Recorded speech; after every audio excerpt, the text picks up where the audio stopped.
So you listen to Ty Lopez, you listen to Sam Ovens, and they're telling you start a Facebook ad agency. Okay, now I've started a Facebook ad agency, and my Facebook ad agency grew to over 140 employees. And I'm going to tell you exactly how you can start a Facebook ad agency and grow it in this video. Let's do it.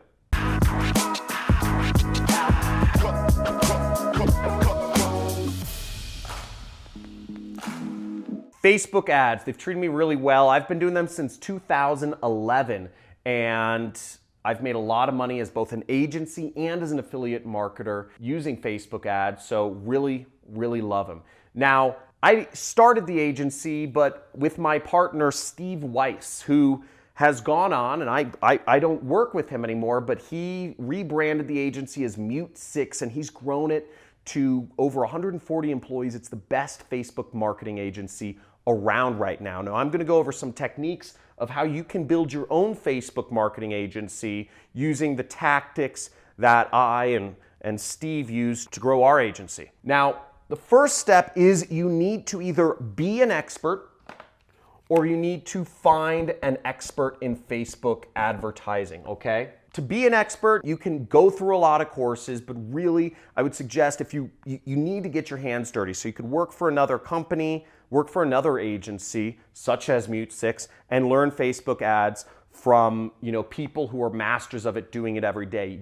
Experience is the best teacher of them all. Or you could find an expert and just mark up their services. Now, when you're marking up somebody else's services, as an ad agency in general, you should be seeking to do 100% markup of whoever's services you are selling, okay? 100% markup. So if they're charging $20 an hour, you are selling their services for $40 an hour. If the person is charging $50 an hour, you are marking up your services to charge $100 an hour. That's, as an agency, standard practice is you mark up by 100%. That might sound a lot, but the rest of the money needs to be used for operations. It needs to be used for office space and rent. It needs to be used for equipment, insurance, legal fees, lead generation, marketing, meetings, conferences, boothing. There's a million things involved in starting an agency. So just make sure,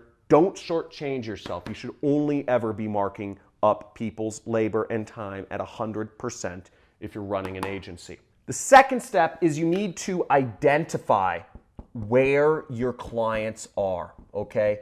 Identify where they are and where they are going for help. Where are they currently going for help? Now, for Facebook ads, I'll tell you from experience, there's a few places people are going for really any marketing help. And I'm gonna list out a couple. I'm not gonna actually draw it on the board, but you can just pause the video or replay this section. I'm gonna go through them, okay? One is Quora. Quora. Q-O-U-R-A. People, usually pretty smart people who run businesses, are asking questions on Quora. It's a question and answer search engine.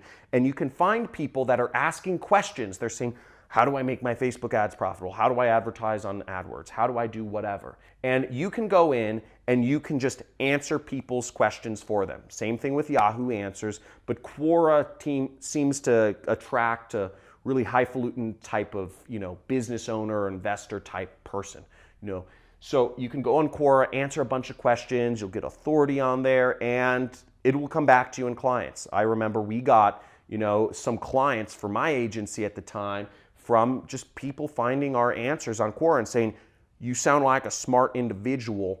I want to pay you money to manage my ads. Another place people go to find information about subjects is YouTube. YouTube is fantastic. If you put up how-to videos, how to advertise on Facebook, how to advertise on Facebook for e-commerce companies, how to advertise on Facebook for lead generation companies, how to take advantage of the lead forms on Facebook, how to take advantage of Facebook Messenger chatbots. These are all videos you could post, you could show off your expertise, and people will naturally be attracted to you like like bees are attracted to honey or whatever, so that you can get more leads and more clients just by identifying them and addressing their problems. Another place is forums. Okay, there's a lot of forums on the internet where people, they're niche forums. Usually you have to dig around and search and find them. But a lot of people have a lot of tribes. I have my own tribe of affiliate marketers. If you're selling a business opportunity, you could go in there and try to sell it to them. My forum's closed off because I don't want people doing that. But the point is, there are forums and Facebook groups where people ask questions about Facebook ads. My friend, Tim Bird, for instance, he runs a Facebook ad agency. And what he did to get clients is he started a Facebook group called Facebook Ad Buyers. That group now has over 80,000 people that buy ads on Facebook that have joined his group to learn how to buy ads better on Facebook. Now, sure, some of those 80,000 people are probably employees or probably just messing around on the internet trying to find ad tactics, but there are a lot of clients in there.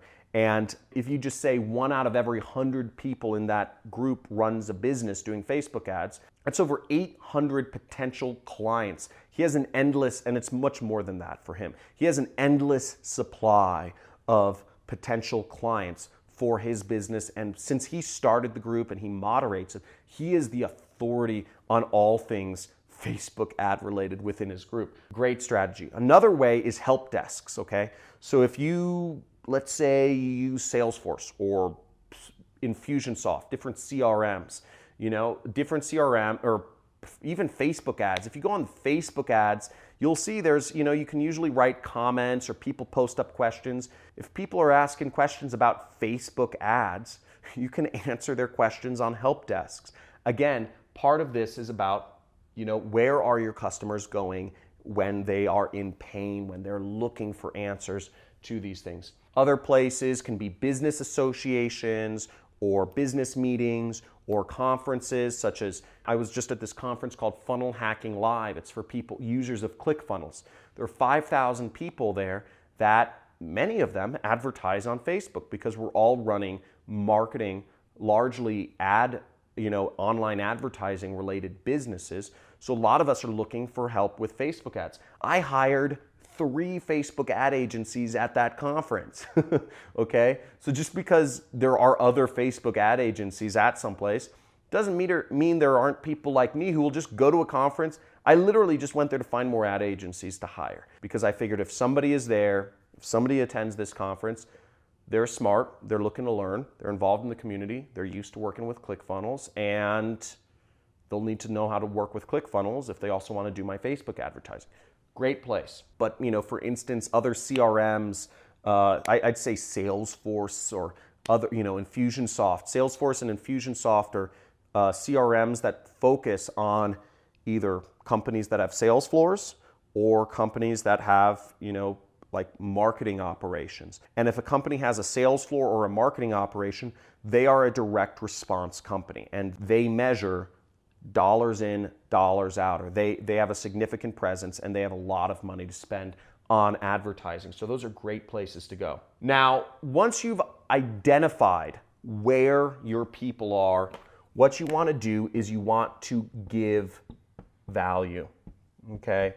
This is the nature of the world, is if you give value, it will come back to you. But again, don't be egotistical and try to give value to people who don't want it. Part of this, what we did in identifying, is we're trying to identify where people want to learn more about Facebook ads or where they want that. Now, to give value, ways you can do that is, I sort of answered it in number 2, is answering their questions.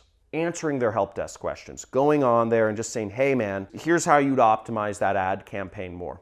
If somebody said, posted in that Facebook group I mentioned, and they said, here are my stats in my ad campaign, I can't tell how to lower my cost per lead anymore. Can you anybody here give any insight on what I could do to better advertise? And if you write a really good response and tell them exactly how they can lower their costs and increase their business, maybe that guy will hire you, maybe he won't. Maybe other people who view that post and view your answer will hire you. It's a way of putting yourself out there and helping others, okay? And it's not salesy because you're putting your best foot forward. Other ways are, if you're doing speaking, if you're speaking at local meetups. One thing I did was around LA, there's a lot of different meetings every single night, in my area, which is the tech I live in Malibu now, but it's very close to the tech community there. And a lot of businesses are trying to find more users and more installs and more customers. And people, there are a lot of meetups about how to do marketing. So I would speak at some of those, and I just go, I'd speak and I'd say, hey, here are the 5 things you need to know to get more results out of your Facebook ads without spending an extra dollar. And people would suck it up, and I'd get some clients out of that because people would say, hey, that's smart. I have more money than time. I'd rather just give you my money and for your time to do this for me. I'd say one of the best ways, and this is a staple of what I did, is in terms of giving value, probably the most powerful way to really close a client is just go in, get access to their Facebook account and do an audit, okay? Just say, I will do a free audit, I'll do a free run through of everything you need to do to make your Facebook account better. Or just say, hey, let's meet up at, if you're close, say let's meet up at a coffee shop and I'll look at your Facebook account and see if I have any ideas of how you can, do it better. That's the best approach. That's what my partner did, and he closed really big deals. But going about it that way and just leading with your best foot forward and giving a lot of value with a free audit is, getting in somebody's account is always the best way to do things, especially if you link your accounts and then you do an audit. That is a layup. That's the easiest way to close a deal. And also it puts you, you give them value. Some people might say, hey, thanks. If you approach everything without that desperation, you're like, I want to close a deal. If you just do it kind of like, okay, like maybe this one will go, maybe this one won't, and you give somebody, a couple page write-up on what they can do to improve their business, I mean, that's phenomenal. That's phenomenal. Not enough people are doing that anymore. And you give them a write-up and you say, hey, let your own team implement it, or if you want our team to implement it, we can talk about pricing, but you leave it in their court. Say, hey, hope that helped. You're a cool guy running a cool business. Let's if you want any more info, hit me up and I'll put together a package for you. Leave it like that. Never go into that hard closing. At least that's always been my style, is really make it buddy. And, I even liked, if I was going to do deals, hang out, get a beer. Things don't need to be formal. Things don't need to be like closing people in a conference room. If you're trying to close a big client for your Facebook ad agency, go to a cigar lounge and just smoke cigars and, chat about, how kids are crazy and, politics is nuts and say, oh yeah, I like you, you like me, let's do business together. Very chummy. Another very powerful way to get yourself out there, and this is probably the most powerful way, is case studies. If you post up case studies, if you post up, let's say, a 2-page write-up of, hey, here's where a Facebook account I was looking at was before I started working at it. And you say, their cost per sale was, it took them $20 to get a new customer. And the average customer value was $30. And it cost them, and they were spending $10,000 a month and their ads were getting a 3% click-through rate. Whatever you're talking about, you lay out what their advertising looked like before you came in one page. And then in the second page of a PDF or whatever, you lay out how their advertising looked after you went in and changed around things, and you talk about what you did to get that result. That blows the socks off of people. People will read through case studies all day long because you're showing people real results. Now, one of the reasons people subscribe to my channel is because I actually go in on my computer and I show people how to do advertising. I don't just talk about it like I'm doing here. And by the way, if you want more videos, if you want to see some really cool videos on some actual advertising being done live, I'm going to have my assistant throw up a link here to a playlist I have called The Art of Copywriting. Now, The Art of Copywriting is with my friends Carlos Cruz and Ronnie Sandlin, actually writing ads and advertising them live. They're kind of long videos, but they're really exciting if you want to get into affiliate marketing, for instance. But giving value with case studies and audits is, I'd say, the most powerful thing. What did you find the most interesting? Was it about how you can find an expert and mark up their services? Was it about how you can the places where you identify potential clients for your Facebook ad agency? Or was it the fact that, how you can give value with free audits or case studies or whatnot? Let me know in the comments what was the most valuable. Also, make sure you subscribe to my channel if you're interested in learning more about online businesses and ways that you can make money. When you subscribe to my channel, you'll get a free course on how to do affiliate marketing, and make sure to hit that notification bell, just slam it, because I do frequent or infrequent live streams where I give away insane prizes.